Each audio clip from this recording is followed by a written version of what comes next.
ভেনেজুয়েলায় যুক্তরাষ্ট্রের সামরিক অভিযানের পর গ্রিনল্যান্ড অধিগ্রহণের বিষয়টি আবারও আলোচনায় এসেছে। দ্বীপটি দখলে যুক্তরাষ্ট্রের বল প্রয়োগের সম্ভাবনা আছে কিনা এমন প্রশ্ন ঘুরপাক খাচ্ছে। এর মধ্যেই গ্রিনল্যান্ড নিয়ন্ত্রণে নিতে সামরিক শক্তির ব্যবহার সহ বিকল্প কৌশল নিয়ে মার্কিন প্রেসিডেন্ট ডোনাল্ড ট্রাম্প ভাবছেন বলে জানিয়েছে হোয়াইট হাউস।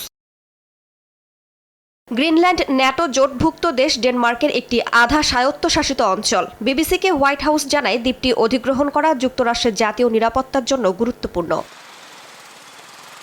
ইউরোপীয় নেতারা ডেনমার্কের পক্ষে সমর্থন জানিয়ে যৌথ বিবৃতি দেওয়ার পর এ তথ্য জানালো হোয়াইট হাউস। মঙ্গলবার 6টি ইউরোপীয় মিত্রদেশ ডেনমার্কের প্রতি সমর্থন জানায়। যুক্তরাজ্য, ফ্রান্স, জার্মানি, ইতালি, পোল্যান্ড, স্পেনের নেতারা যৌথ বিবৃতিতে বলেন, দ্বীপটির ভবিষ্যৎ নির্ধারণে শুধু ডেনমার্ক ও গ্রিনল্যান্ডের জনগণই সিদ্ধান্ত নিতে পারে। বিবৃতিতে দেশগুলো জাতিসংঘ সনদের নীতিমালা মেনে চলারও আহ্বান জানায়। গ্রিনল্যান্ডে উচ্চ পর্যায়ের প্রতিনিধি পাঠানোর ঘোষণা দিয়েছে কানাডাও।